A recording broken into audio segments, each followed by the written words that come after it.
Hello, everybody, and welcome back, folks, to a King Kaleb production of some sorts. Back at it again. Like I told you, motherfuckers, we got my rankings for these prospects over here. NFL prospects. Quarterbacks are going to start off, obviously. I'm going to go down running back, receiver, tight end, lineman. Some will be top 10 lists, some will be top 5, because I'm not going to act like I'm some deep diver on offensive tackles and who to get in the 5th round and all that shit. So I'll probably get linemen and D linemen together, linebackers, Some will be top 10, some will. Receivers I can do like a top 30. But, yeah, that's what we're going to do right here. We're going to start this off with my number 10 guy. I got Cole Kelly out of Southeastern, dear God. Southeastern Louisiana. Can you tell it's before my bedtime, folks? This is when I go to bed, 8 a.m. But, I put the height and weight down. That really doesn't matter to me personally when I look at these prospects. I just watch the film, try to watch as much film as you can get, and if not, highlights. If you know what if you know what to look for, know how to look at highlights, it can be good. At least seeing their bests, you can do that. But if you really want to see the cons, look at the film, look at other people, whether on YouTube or online, that you trust enough in their opinions and their eye, so you can see their cons, which I did a little bit of both for all these lists, but didn't want to be too over the top with this bullshit. But yeah, I don't really care about height, weight, stats, really. I mean, that really doesn't indicate if you're a player or not. Stats are as situational and circumstantially a thing as, hand size and all that shit. I don't really, at least I don't personally care about that. But if you need a guy to have extra large hands and all these cute little stats here and there, playing against MAC schools, competition, all that shit, anyway. So yeah, he's definitely a prospect, a raw prospect. He has great arm strength, good arm strength, not like over the top, but he has a really good deep ball, good release, quick release, flick, nice form. We're gonna talk about that a lot. His cons is his decision making, though. When you got a good arm, like what he thinks he does, you tend to force throws. He has accuracy consistencies to even begin with that. He might not throw the out route as well as he did the play before, shit like that. I don't think he's going to get drafted, but someone will probably take a chance on me, that shit. So I said a more athletic Mike Lennon. He can run a little bit. He won doing research, because I don't really watch Division II football like that. Definitely not as much as I guess I should, really, because it is still football. And then to break down these here fucking prospects, but he did win the Walter Payton Award in 2020, which is their Heisman for Division II football. So he has some pedigree. He's a transfer from Arkansas, and yeah, so he was, he had a D1 offer at some point, so he has some minuscule amount of talent. Now we go to Kaleb Ellaby from Western Michigan, 6'1", 210. Who gives a fuck? Projects in 7th round, because I could see him going undrafted, but I could see someone picking him wild flyer. Let me mold this guy into the guy I want, because he's mobile enough, playmaking enough, average arm, slightly above. He has some zip to the ball, but his touch, he needs to, like, ball placement, really, like catchable ball, shit like that, and then processing the field, recognizing zone defenses, shit like that, so you guys know. So I have a comp of Trace McSorley coming out of college. You see, he was running around, read option, shit like that. He had a great receiver in Sky Moore, who you're going to see, obviously, in any receiver rankings list, in my rankings list as well. To throw to, he's raw, he's like 20, 21. He didn't play that many, he hasn't started that many games, so he has time to develop. So hopefully he can do that. Speaking of the exact opposite, had all the time in the world to develop and didn't do so much. Brock Purdy out of Iowa State, 6'1", 220. I got him in the 6th round. He's still good enough to be drafted. He has good accuracy, very good release, quick release. Get the ball out quick, throw it to the guy. That's in the NFL nowadays. That's what you want. So he could be a great backup. He's a smart quarterback, even though his processing, reading the field, it's not like he's a dumbass. Like, he knows offenses and he can learn them very quickly. I feel like arm strength, kind of a noodle. That's why we have the Case Keenum comp. But I don't know. He has some grit to him. I feel like he can.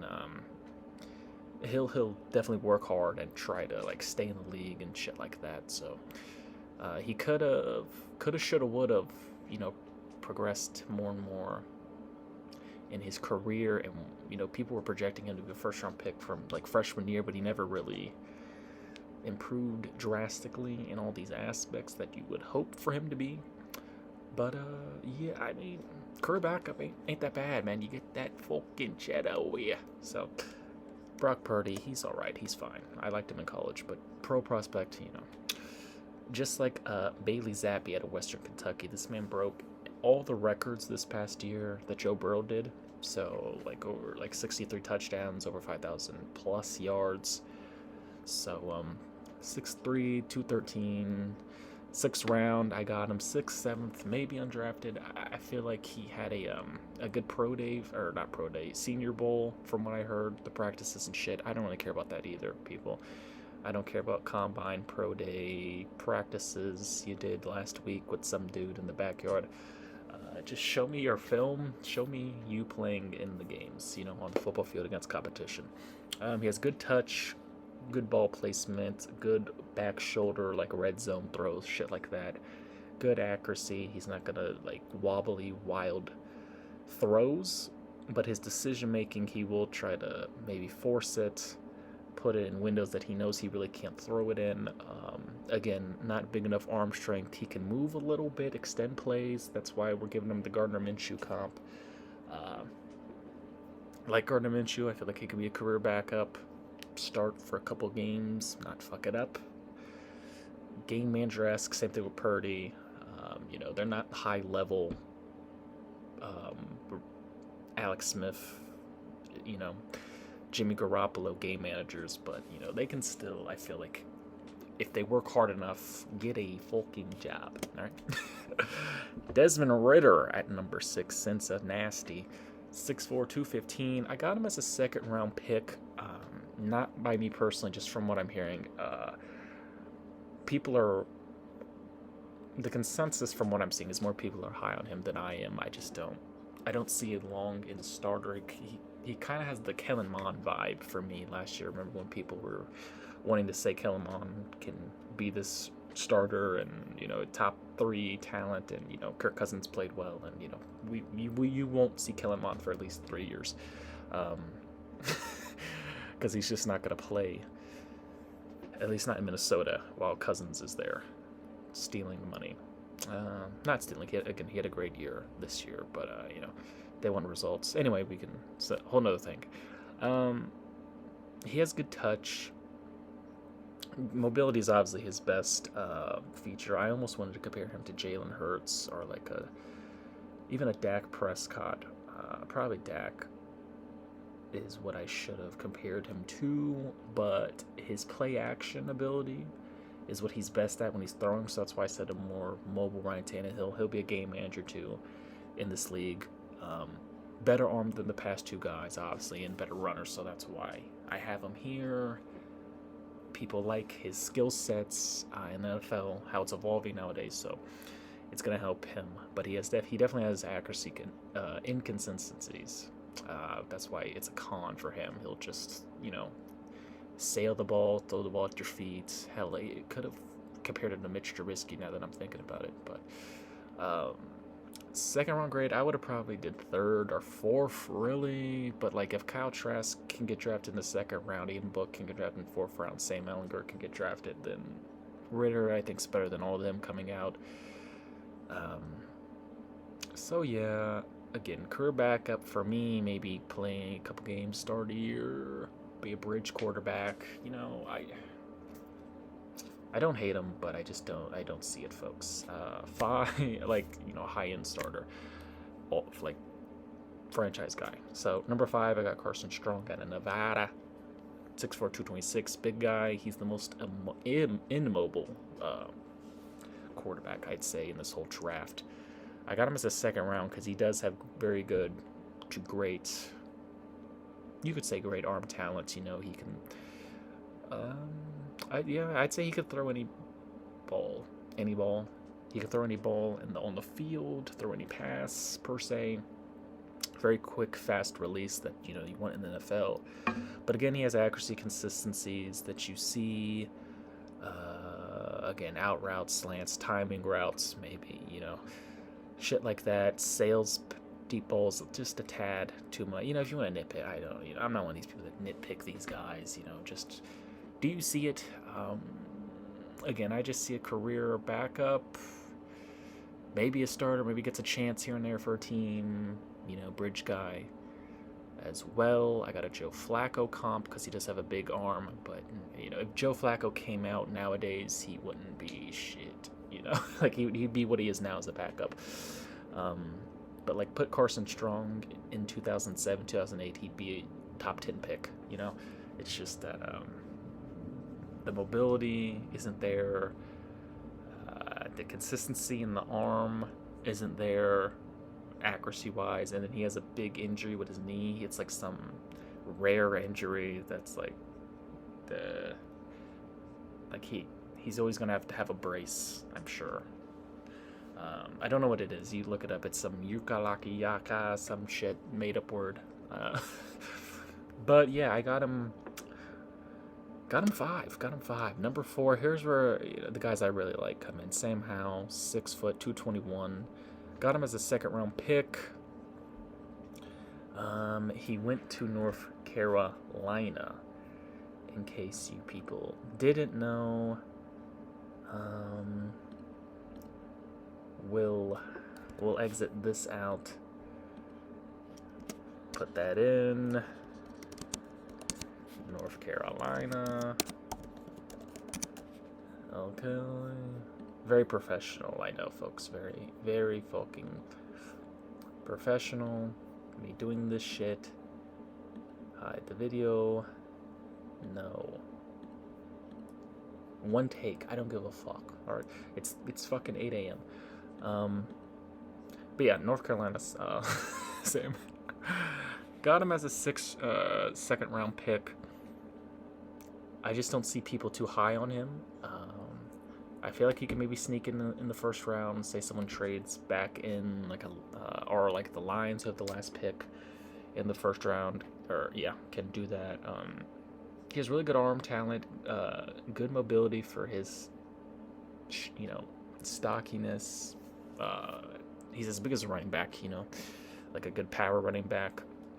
We have him as a more athletic Baker Mayfield, and it's not just like the physical appearance. That's why people compare him to Baker. For me, it's like Baker coming out of college, like not what he is now in the NFL. A play action game manager guy. I'm talking about shotgun, gunslinger mentality, can kind of maneuver around and extend plays, throw on the run, even though he's not great at that. And he has a wonky release. You can kind of see like his form. He extends out. Needs to clean that up. Processing the field. Kind of late on throws here and there. So you got quick timing. Like someone like Mac Jones, who has like great progression processing. Tom Brady. Can know when to throw timing routes and shit like that. He needs to work on, but he has all the talent to potentially be a starter in this league. if he gets a chance and in the right system. So, yeah, I'm higher on Sam Howell than a lot of people are. So, he's my number 4. We got number 3. Kenny Pickett, small hands Pickett like me. Who cares? Who gives a fuck? If his hands thing was such an issue, he wouldn't even be like projected to be first round pick. These people won't be going to his pro days and watching him in the combine. Anyway, 6'3", 217, first round pick. He's, speaking of processing, he's the best processor in this draft. He has a very good NFL arm, not like overly great, so it's kind of Joe Burrowish arm, but he doesn't really play like Joe Burrow. That's why I didn't give him the comp. He plays more like Derek Carr, but more athletic. He can run a little bit, the little fake slides he does. Cons, though, is his pocket presence. He likes to run away, even when he has a clean pocket. Like, he runs. He's a pretty good thrower on the run, so, I mean, that's not a problem in college, per se, but in NFL, you don't want to, like, overdo it. You want to stay in the pocket. Clean up his footwork, nitpicking. He's the most NFL-ready QB right now. He doesn't have many elite traits, but he doesn't have terrible cons, I'd say. I mean, if he plays skittish and scaredish like he might with that pocket presence and feet work, then maybe. But I got him as a first-round pick. Just because teams, they're going to reach for QBs. Like if Daniel Jones is a fucking first-round pick and like Jared Goff is a first overall pick and Baker and Sam Bradford. Not saying any of these guys are terrible in my eyes, like completely garbage, but like franchise guys, I don't know. Pickett has the smarts and the brain too, I feel like. Again, put him in the right system. That's what most, if not every player, unless you have like generational talent needs, is the right system, a coach to believe in them and trust them. So I think he has the tools to make it. In this league, number 2, speaking of tools, he probably has the most talent out of anyone in this fucking QB class. What the fuck the news be doing? Is Malik Willis out of Liberty, 6', 225. Got him first round. I mean, the talent is so much there that he's not getting out of the first round. He might not get out of the top 15. People are gonna trade up for him. I just don't see him not getting drafted. Elite arm talent, can make any throw he wants. Great playmaking, great runner. I got him as a comp to Josh Allen. I thought about Cam Newton, but he's not like running people over, and I don't think he's as fast as Cam in his prime. You could say a Jalen Hurts maybe. He kind of runs like Justin Fields too when I see him run, but he's not as accurate and consistently as accurate as Justin was. So we got Josh Allen. Think of it as like when he came out of college and like his first couple years in Buffalo when people thought he was going to be a bust. It's like, just give this guy time. Just like Malik Willis here. I mean, put him with a coach that trusts him and like wants to help him. I think he's going to be a star in this fucking league, or at least a good long-term quarterback for someone who needs it. Good playmaking. Again, accuracy can clean up, processing, reading the defense, trusting your offense. Granted, he didn't have a good line or like elite receivers last year, so he wouldn't really look at the check down. He would just run. If he didn't see his first read open, he'd run around, shit like that. But I feel like it could be cleaned up in this fucking league. As I forget which slide to do, this is a fucking keynote, like PowerPoint on the MacBook that I'm doing this shit on, because I don't have Photoshop and like an editor and shit to do that. Anyway, folks, number 1, I got Matt Corral out of Ole Miss, 6'1", 205. I got him as a first round pick too. I know the injuries and the non-NFL scheme that Ole Miss runs is what's having people hesitant on him, but I think he has, like I said, if Malik doesn't have the best arm talent, I think it's Corral. Mixed with his release, his quick elite release, it's Zach Wilson-like, which is my comp. It's Aaron Rodgers-like, just with the flick of the wrist, how fast it is. So yeah, I got Matt Corral as my number 1 guy. He runs the ball well, gritty, hard-nosed player. Fights for yards, running. even though his frame, he will get smacked the fuck up in the NFL, so he's gonna have to learn how to slide. Cons, processing the defense, only, again, question mark. We don't really know. We haven't really seen it on tape because of how quick RPO, fast reads, and how like one read, do this, do that. Ole Miss's offenses. I almost wanted to compare him to like a Kyler Murray or Deshaun Watson coming out, because they did a lot of that as well, but I think they have more well-balanced game, and they were more NFL-ready prospects coming out. And his pocket presence, again, he can stand in the pocket too long. He doesn't really see pressure that well. So, again, that can be cleaned up on, but I don't think it's anything too drastic. So I got Matt Corral as my number one, folks. This has been your boy King Kaleb here. We're going to keep these fucking shits rolling. I'm probably going to, while processing this, do the running back list, and we'll just keep going within the days. And then a couple weeks before the draft, I'll actually do my mock draft, because I don't like doing 88 mock drafts like everyone else. But this has been your boy King Kaleb here, signing the fuck out.